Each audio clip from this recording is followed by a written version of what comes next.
आपने इसका जिक्र करते हुए यह भी लिखा है कि उस समय का समाज जी कभी इन चीजों के प्रति इस तरह से उसने नहीं लिया, मतलब जो सार्वजनिक जीवन में जो लोग थे उनके निजी जीवन को कभी भी हल्के तौर पर नहीं लिया गया।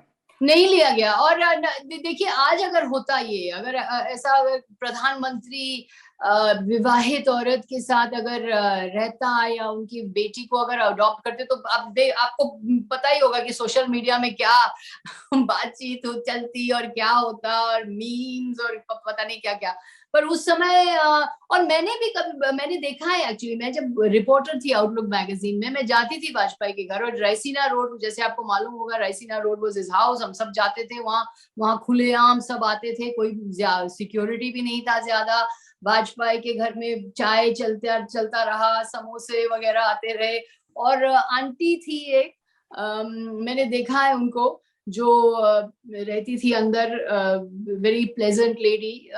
मैंने बहुत बार देखा है उनको। और करण थापर का एक किस्सा है, जब करण थापर इंटरव्यू के लिए कोशिश कर रहे थे, तो उन्होंने वाजपेयी के घर में फोन किया बहुत बार और नहीं मिला, तो एक बार फिर एक बार फोन किया, और मिसेस कॉल ने फोन उठाई और उन्होंने कहा कि क्या चाहिए।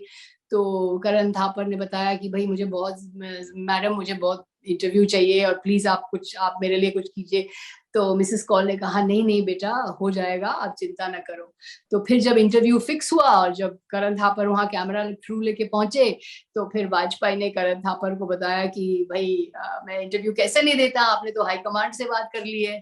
तो तो इस तरह का था वहां घर में।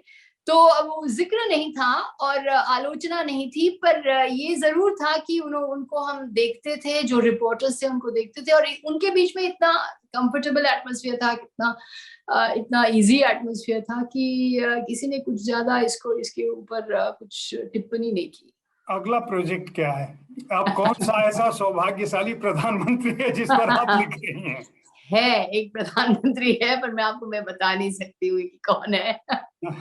हमें इंतजार है पर एक आप। मजेदार, बहुत मैं बुक के बारे में कहूंगी, जयप्रकाश की। ये बुक में इस रिसर्च करते समय मुझे ये भी पता चला कि वाजपेयी कितने फनी थे। इतने सारे जोक्स और इतने सारे मजेदार किस्से वाजपेयी के बारे में है, कि इसे मुझे नहीं मालूम था कि इतना फनी आदमी है, और इतना हंसी मजाक वाले आदमी है, और इतने सारे जोक्स अभी है। एक बहुत